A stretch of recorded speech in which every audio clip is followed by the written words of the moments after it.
welcome everyone. This video deals with part 3 of the prose 4, The Summit, written by Edmund Hillary. So already we have discussed 13 points. So now let's move on to the next one. The previous point. So while Edmund Hillary was across the crack between the cornice and the rock, he got struck and however you came to the rock part. Then let's move on to the next one. Taking advantages of every little rock hold and all the force of knee, shoulder, and arms I could muster, I literally crumpled backward up the rock crack, praying that the cornice would remain attached to the rock. He was almost very close to the top of the summit, so he took very advantages of little rock and hold it properly by using his knees, shoulders, and arms. He could get great support from these parts. And I literally crumpled backward up the crack, and also he used the pull the body to upward the crack. So, and also he prayed to God that it would not broken from the rock. My progress, although was slow and steady, as tensing paid out the rope, I inched my way upwards until I could reach over the top of the rock and drag myself out of the crack onto a wild ledge. And also his progress was very slow, but it was steady, because he was very feared. That he slowly moved towards the top. He was really afraid of cornice, so he cautiously made his movement inch by inch to reach the top of the rock. So here the point number 15.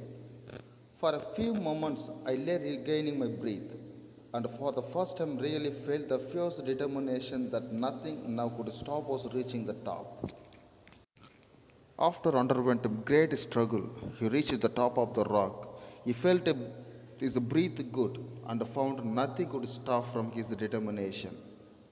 And I took a firm stance on the ledge and signaled to Tenzin to come on up.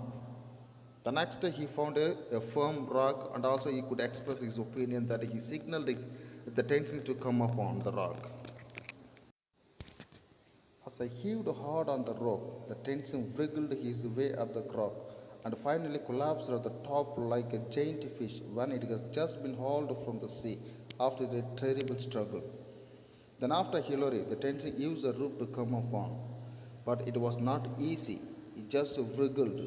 So basically he found a lot of difficulties to grab the rope. He wiggled bits here, twists and turns. And also he collapsed on the way and he just hung like a giant fish in the sea. Here, point number 16. The ridge continued as before, a giant cornices on the right and a steep rock slope on the left. The ridge curved away to the right and we have no idea where the top was. Then after crossing the crack and reaching the top, again they could find the ridge to cross. And also there were the giant cornices on the right side and also very steep rock slope on the left. So they're totally confused to see the top of the mountain. As I cut around the back one arm, the another higher, one would swing into view. The time was passing and the ridge seemed never ending. So they started to cut the hump of ice. So look at this picture, that is called the huge amount of ice. That is a hump of ice. So they found a hump one after another. So they're totally confused. And also they noticed that the time was only passing, but the ridge seemed never ending. They kept on cutting. Our original zest had now quite gone, and it was turning more into a grim struggle. I then realized that the ridge head, instead of rising, now dropped sharply away. As they were kept on cutting the ice hump, but they lost their interest. Here, zest means enthusiasm or interest or energy here. Okay. They completely lost their interest and also their journey turned into a serious struggle because there was a ridge downward instead of upward.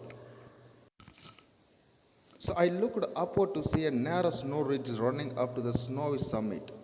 A few more hikes of the ice axe in the firm snow and we stood on the top.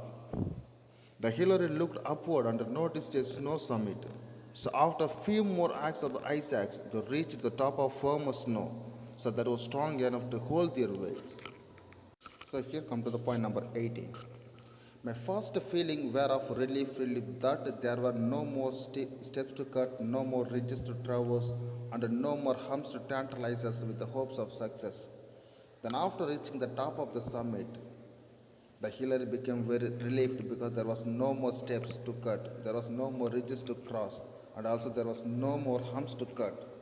And also at last they reached the top and also they tasted the success of their trip. I looked at Tenzing. In spite of the Palakalva helmet, the goggles, and the oxygen mask, all encrusted with the long eye shields that concealed his face, there was no disguising his green delight as he looked at around him. Then, after reaching the top, the Hillary looked at Tenzing.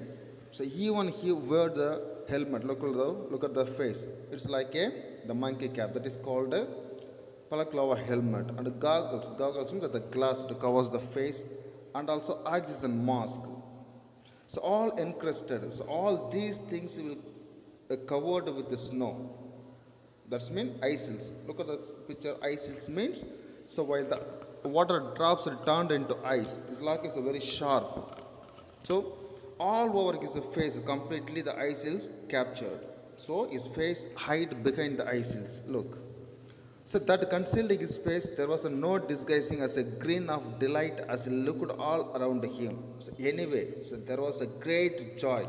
Delight means here great joy everywhere because so they became a successor on their trip. Or this means journey or this means the trekking at last. So they taste the taste of adventure. And we shook hands, and then Tenzing threw his arms around my shoulder, and we thumped each other on the back until we were almost breathless. At last they reached the top and they expressed their wishes by showing the thumbs up to each other. And also Tenzing put his hand around the shoulder of Edmund Hillary. Then it was 9:30 a.m. The ridge had taken us 2.5 hours, but it seemed like a lifetime. So at last they took 2.5 hours to reach the top. But it seemed a lifetime movement. Now let's move to the next point. To the east was our giant neighbor Makalu, unexplored and unclimbed. Far away across the clouds, the great bulk of Kanchenjunga loomed on the horizon. To the west, we could see the great explored range of Nepal stretching off into the distance. So while they were standing on the top of the summit, they could see the following things, the following ranges. So Makalu, it is unexplored and unclimbed, so no one ever reached it. And also they could see the Kanchenjunga. It looked very vague. Vague means so not clear due to fog something. The horizon. Then and also they could see the longest range in the Nepal. So everything that comes under the view because they were at the top of the Everest. Come to the point number 20. The most important photograph I felt was a shot down the North Ridge, showing the North Pole and the old route which had been made famous by the struggles of those great climbers of 1920s and 30s. So they looked a wonderful sight on the top from the top of the mountain. So they said it was most important photograph. That's when Edmund Hillary noticed the North Ridge and also they noticed the North Pole. So, and also they found the way to the North Pole. So it was used by the great climbers during 1920s and 30s. After 10 minutes, I realized that I was becoming rather clumsy-fingered and slow-moving. So I quickly replaced my oxygen set. Then after reaching the top, so within 10 minutes, Edmund Hillary realized he is a clumsy finger. Clumsy means very rough. There was no energy because there was a slow movement moving. Then immediately, Edmund Hillary replaced his oxygen cylinder set to get the fresh oxygen. Meanwhile, the Tenzing had made a little hole in the snow and in it he placed various small articles of food, a bar of chocolate, a packet of biscuits, and a handful of lollies. A small offering indeed, but the least token of gift to God, so that all devotees of Buddhists believe have their home on this lofty summit. So while Edmund Hillary was changing his oxygen cylinder, the Tenzing made a hole in the snow and he placed the various things like the articles of food and a bar of chocolate, a packet of biscuit, and a handful of lollies. So he believed that it was a small gift to the god, and also Buddhist lived, Buddhist house was on the top of the summit. Let's come to the next point. So while we were together on the South Col 2 days before, the Colonel Hunt had given me a small crucifix which he had asked me to take to the top. So I too made a hole in the snow and placed the crucifix beside Tenzing's gift. So while they were at the South Col, the 2 days back, the Colonel Hunt, so he was the leader of the troop. Okay. Just he offered Edmund Hillary a crucifix to ask him to take it to the top. So as he said, he just brought the crucifix to the top, and also he made a hole and put the crucifix besides where the Tenzing made a hole. Then, next point. After 15 minutes, I moved down off the summit on our steps. We were wasting no time, so we crumped along our tracks, spurred by the urgency of diminishing oxygen. So only they spent 15 minutes on the top of the summit, then started moving down. So because they did not want to waste the time, as well as there was only limited oxygen in the cylinder. So they moved very quickly from the top. We scrambled cautiously over the rock traverse, moved one at a time over shaky snow section, and finally crammed up our steps and back on the south peak. Then they cautiously moved on the sleepy snow and also they carefully crossed the rock traverse. At last they reached the south peak. Let's move to the next one. We were now very tired, but moved down to the 2 reserve cylinders on the ridge. As we were only a short distance from the camp and had a few liters of oxygen left in our bottles, we carried the extra cylinders down and reached our tent. It's a crazy platform at 2 p.m. They were very tired, but they kept moving down to get the reserved cylinders left by the previous attempters, Yuan and Subordinate, because they need the cylinder to reach the South Col. The next one. With a last look at the camp that had served us so well, so we turned downwards with dragging feet and set ourselves to the task of safely descending the ridge to the South Col. So anyway, at last they had a last look of the top. Then they moved down to the South Col. So now point number 26. The time passed as in a dream. The 2 figures came towards us and met us a couple of 100 feet above the camp. So they were George Lois and Wilfred Noyes, so laden with hot soup and emergency oxygen. So while moving to the South Col, so just the few 100 feet away, so they noticed the 2 persons, just they carried the soup and oxygen and moved towards Edmund Hillary and Tenzing. Just short of the tent, my oxygen ran out. So before reaching the tent, Edmund Hillary's oxygen cylinder became empty, so he replaced with the new one. So we had enough to do the job. They had more enough, the many things to do, but by no means too much. But they did not do much things, only limited things. So this is the final point of the prose. So we crawled into the tent and with a sigh of delight collapsed into the sleeping bags. So while the tent flapped and shook under the perpetual South Col gale, at last they reached the South Col and entered into a tent, then wriggled into the sleeping bags, and they could feel the tent was flapped due to heavy storm. So here the gale means here heavy the storm. So due to heavy storm, the whole tent flapped, so moving here and there with a sound.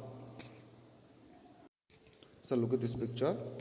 This is Mr. John Hunt who led this expedition, and he said that day was very unforgettable for them. Said they had climbed the top, so both the Tenzing and Edmund Hillary. So there was a shout of joy, the handshakes and hugs for the 2 heroes.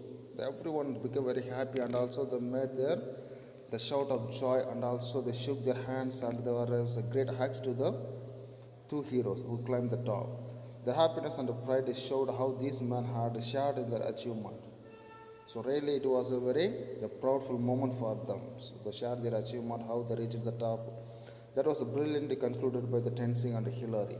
So only it was done by these 2 people, the Tenzing and Hillary. At last the adventure was over. Thank you.